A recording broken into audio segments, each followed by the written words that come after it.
Hi guys, how are you doing? Hello, nothing much, just chilling. Doing good. Good time. I'm not doing anything right now.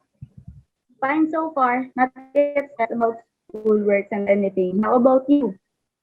I am okay, but I was just bothered lately. It seems like everything just sunk in. Pandemic happened and there's so much problems in society we are having right now. I think we are really indeed in a crisis. Then schools and universities were forced to open despite the condition. We are really trying to live with the problem rather than fix it. I guess this must be our state for the meantime. Yeah, that's true. Pandemic really affected not just our whole country, but globally. Indeed, even our studies has been greatly affected. Yes, in studies alone, there are a lot of problems a student may encounter. Speaking of student problems, given that our semester has just started, I'm already struggling. There were times I lost internet connection due to sudden rain. My data were already consumed and I had to buy load again. Sometimes I need to do house chores that take much of a time.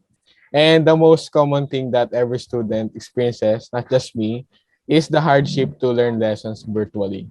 In fact, when I am studying lessons, I don't get it naturally. I feel like there's something, like a barrier in an online Yeah. setup compared to face-to-face classes. Like, I think the feeling that you can see your professor and friends personally greatly contribute to learning. Plus, the surrounding is not always that good. Here, our house is situated alongside the road. So if a vehicle passes by, you can hear it, especially when they horn. The environment in school just hits different. There were also times during the discussion where uh, my signal is out of reach. I will just disconnect immediately and it will take time to connect back again. You will surely miss out of important points in the lecture. I also experienced for the first time to sleep at 5 a.m. doing a lot of schoolworks and it taught me how to drink coffee. Before, I was not a fan of caffeine, but now I learned how to drink it like I was forced to. I know I'm not the only one experiencing these struggles. You two are experiencing it and a lot of students, but so far that's what I have experienced. You guys, what are your experiences?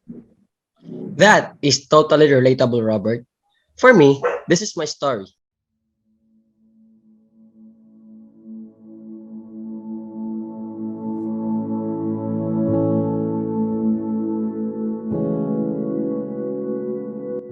This was supposed to be the normal life of a normal student that is striving for new education and knowledge for its future.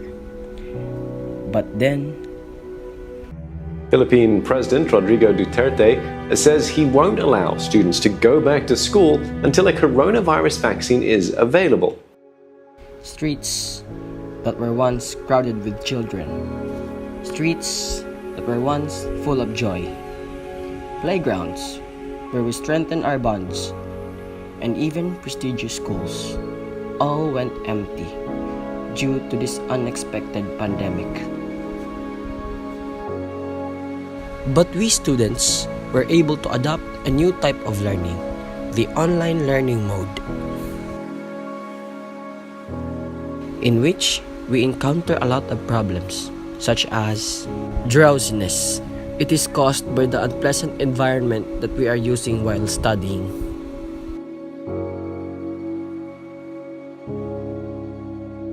The loss of internet connection due to the unexpected or natural disaster that occur. The uncomfortableness and the lack of space in studying is one of the most challenging part that I encountered while studying. And eye strain due to the overuse of technology. And lastly, the noisy environment that we students usually encounter during online class. But a certain news motivated me. In the EZRA's announcement that we have a plan for full face-to-face by November of this year. September, we will start a phased face-to-face schooling. And with that face-to-face will end up in early November, I say already 100% attendance ng mga bata. And immediately, I was encouraged to be vaccinated.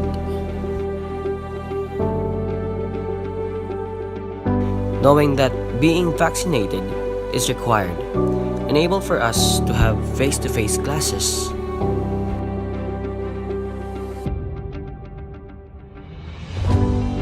And I eventually got fully vaccinated.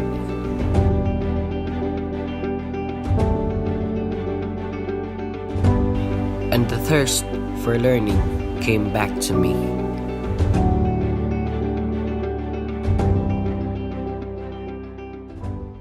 Impressive, Lawrence. You really show us how your day passes by. How about yours, Ezra? I'm kinda shy. Come on, just a short glimpse. Fine, here's mine. Due to COVID-19 pandemic, blended learning was developed. In my case, I belong to an online mode of learning. At first, I thought that it will be easy for me to adapt the changes here in online class. I thought that when I chose online learning, I will just simply join a class meeting, open up my camera for attendance, and after that, I can finally lay down in my bed, use my phone, and waste my time on any social media platforms. But that idea of mine was way too far from what the reality really is. In this online class, I've experienced so many challenges. Most of the time, I can't join my family for dinner. Not only during dinner time, but also during breakfast and lunch, because I was busy doing my activities. Even the food was already beside me, I still can't eat because I was being distracted when I'm doing anything while studying. I don't want to lose my focus and concentration because it would be hard for me to gain it again. It was tough because I was used to have a teacher where I can directly ask anything if I had any question about the topic. But in this new normal learning, I was obligated to study on my own. I've experienced so many sleepless nights in order for me to finish all the activities and pass it on time. Sometimes I can't even afford to walk inside my room to sleep because I was too tired and too sleepy. My headaches came oftentimes. My eyes are starting to have a blurry effect that makes me need an eyeglass every time, even with or without using gadgets. I took 8 cups of coffee every day just to stay awake because I don't want to sleep during our class because sometimes we were having a surprise recitation. When I started to join this online class, I also started to lose some weight, maybe because of lack of sleep.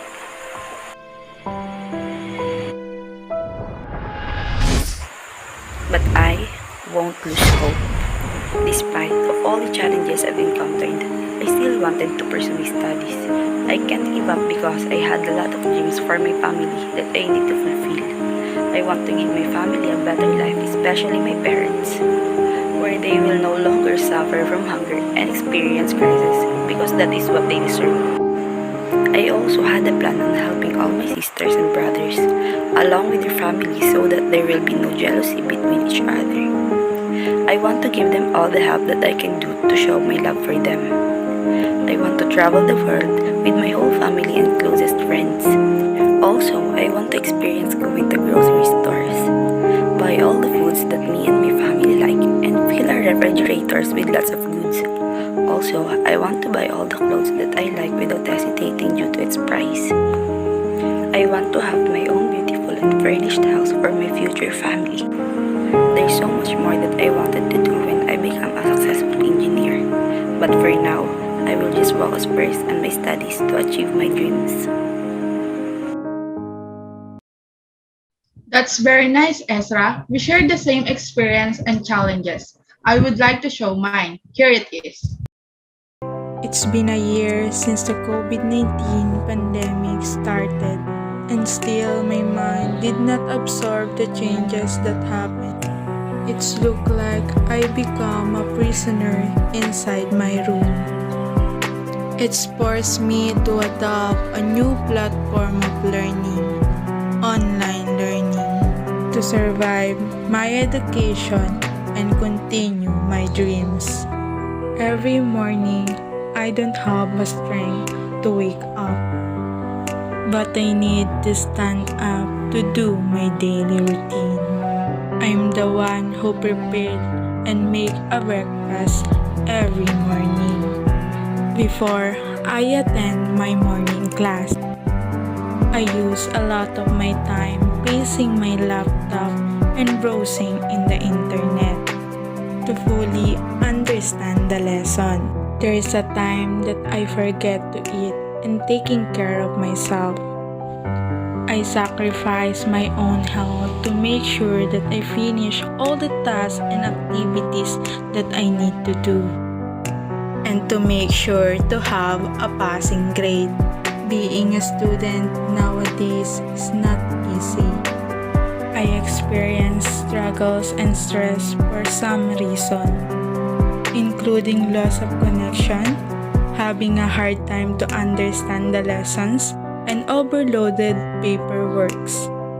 But this struggle that I have make me more stronger. It's improved my self-discipline.